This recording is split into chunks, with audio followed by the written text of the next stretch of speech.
वाले 25 सालों में धनबाद के 2 नेताओं के पास धनबाद की अच्छी खासी जमीनें आने वाले 25 साल में हो जाएंगी। यानी जनता की गरीबी के कारण नेताओं की अमीरी है। और हमारी माँ का फोन आता है और क्या बोलती मालूम है कि घर कौन सामान ना हो रे खाएंगे। इसका मतलब वो चुनाव लड़ने के लिए वो नहीं बनी थी। यानी जो चुनाव लड़ रही है जाहिर सी बात ऊपर जी है। दोस्तों टाइगर जयराम ने जो खुलासे किए हैं उसे सुनकर आपके पैरों तले जमीन खिसक जाएगी। टाइगर जयराम ने कहा आने वाले 25 वर्षों में धनबाद के 25% जमीन 2 नेताओं के हाथ में कब्जा होगा और साथ ही साथ आजसू पार्टी को फर्जी पार्टी बताया। कहा आजसू पार्टी जेएमएम का स्टूडेंट है। यह सुनकर आजसू पार्टी में खलबली मचा हुआ है। जयराम ने कहा झारखंड में नेताओं के अमीर के कारण गरीबी बढ़ता ही जाता है। दोस्तों टाइगर जयराम ने बहुत सारे राज खोले, पहले आप वीडियो देखे। और सूरी सिंह बेसरा जब 1990 में चुनाव जीते थे वो आजसू पार्टी से इंडिपेंडेंट जीते थे।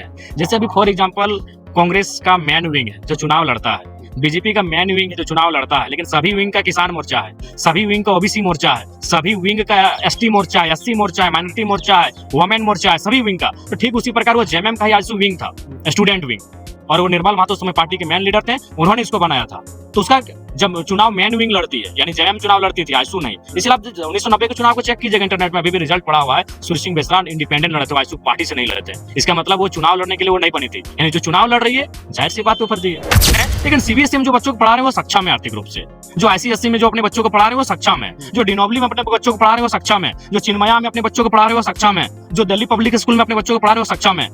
जो सरकारी स्कूल पढ़ने जा रहे हैं खिचड़ी खा के, आपको मानना होगा कि वो परिवार सक्षम नहीं है, तभी अपने बच्चों को आज इस अवस्था में सरकारी स्कूल के साथ मिला के 3 महीना का दे रहे हैं। हाँ, एक साथ 3 महीना का। उसके बाद हमने सोचा है कि हमारे विधायक बनने के बाद हमारे क्षेत्र में कोई माता बहन जिन्होंने अपने परिवार के मुखिया को खो दिया है, या फिर कोई ऐसा विकलांग भाई जो सक्षम नहीं है शारीरिक रूप से, या फिर कोई ऐसे स्टूडेंट जो ये कहते हैं कि हमारा परिवार का हालत ठीक नहीं है और ट्यूशन फी नहीं मिलता है, हम अपनी पढ़ाई छोड़ रहे हैं, तो बाकी इसके बाद जो हम निर्णय लेंगे, सरकार हमारी माताओं बहनों को 1000 रुपए दे रही है, सरकार गवर्नमेंट, विधायक जयराम महतो अकेले उनको 1000 रुपए महीना देगा। हम पहले उनको चिन्हित करेंगे कौन सा परिवार ऐसा है जिनकी माताएं बहनें अपने परिवार के मुखिया को खो चुकी हैं और उनकी परिवार की स्थिति ठीक नहीं है। लेकिन डुमरी विधानसभा बड़ा क्षेत्र है, कैसे कोई चिन्हित कीजिएगा और उतना आपका बजट भी नहीं। देखिए अगर हम 20 को भी दिए तो बहुत बड़ी बात होगी। तो फिर किसको छाड़ दीजिएगा? फिर तो मतभेद वाला बात है। मतभेद होगा, उनको समझना होगा, हम आकलन करेंगे।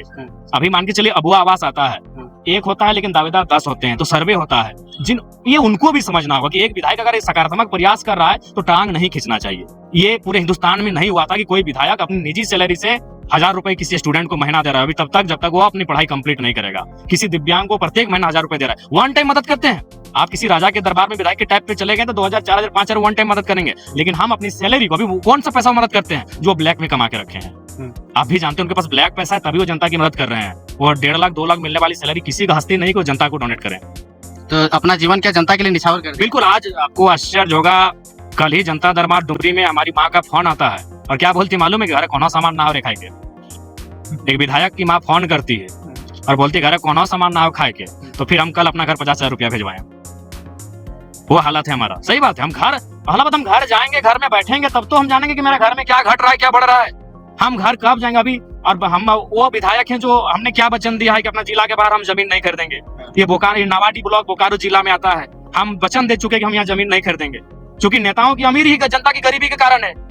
आज आप किसी ने छुपा है? धनबाद के 2 नेता आने वाले दिन लगभग धनबाद का 25% जमीन धनबाद का 2 नेता के हाथ में होगा। नाम अभी नहीं लेंगे, आप भी जानते हैं, पूरा धनबाद जानता है। आने वाले 25 सालों में धनबाद के 2 नेताओं के पास धनबाद की अच्छी खासी जमीनें आने वाले 25 साल में हो जाएंगी। यानी जनता की गरीबी के कारण नेताओं की अमीरी है, और सबसे बड़ा कारण है संपत्ति। तो इसलिए हमने वचन दिया है कि हम अपना डुमरी विधानसभा में कहीं जमीन नहीं खरीदेंगे। अगर आप टाइगर जयराम को सपोर्ट कर सकते हो, प्यारा सा कमेंट करो, साथ ही साथ वीडियो को लाइक करो, चैनल को सब्सक्राइब करें। हम आपके लिए इसी तरह का वीडियो लाते रहेंगे। मिलते हैं अगले वीडियो के साथ।